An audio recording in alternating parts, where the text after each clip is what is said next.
सैनिक बहुत कीमती है हमारे लिए। हमारा जो डिप्लोमेटिक लेवल पर आपने हमारी सफलता की बात की, यूएन ने पाकिस्तान के खिलाफ बयान दिया है। यूएन ने कहा कि आतंकवादी हमलों को लेकर के पाकिस्तान को यूनाइटेड नेशन की तरफ से फटकार लगाई और कहा कि इस वक्त जो तनाव बना हुआ है वो चिंता का विषय है, और चिंता का विषय बताते हुए ही पाकिस्तान को फटकार भी लगाई है। और राहुल जी, डिप्लोमेटिक लेवल पर भारत की एक बड़ी जीत भी इसको कहा जाएगा कि पैरेलली दोनों मूवमेंट चल रहे हैं। आप आर्मी के तौर पर भी लगातार एक्शन कर रहे हैं और डिप्लोमेटिक लेवल पर आप पूरे विश्व को सूचना भी दे रहे हैं कि भारत क्या कर रहा है। चीन मुंह बंद करके बैठा हुआ है। नहीं, इसको सर आप थोड़ा पहले से देखिए। ये पूरी की पूरी जो प्लान किया इंडिया ने, 15 दिन गफलत में रखा पाकिस्तान को।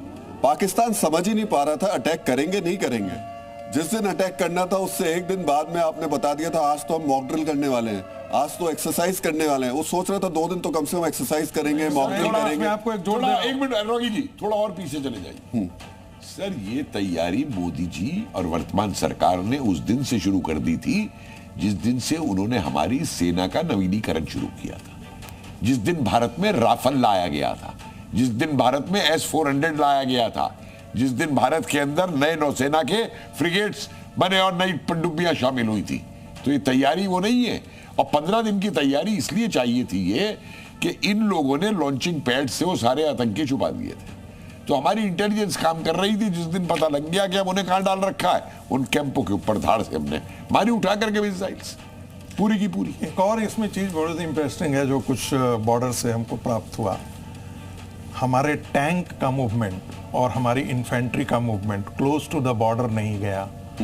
हमारे गांव खाली नहीं कराया गया। मैंने पूछा उनसे, आपने क्यों ऐसा किया? तो उन्होंने कहा कि यदि हम खाली करा देते तो उनको पता लग जाता कि भारत कुछ करने वाला है, इसलिए हमने इसको सबको नॉर्मल रखा।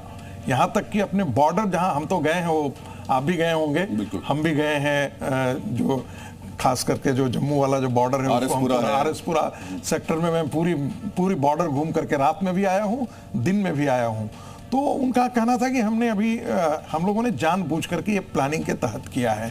तो उनको ये वाकई गफलत रहा कि हो सकता है कि बालाकोट टाइप का ये 2 स्ट्राइक करेंगे, 3 स्ट्राइक करेंगे।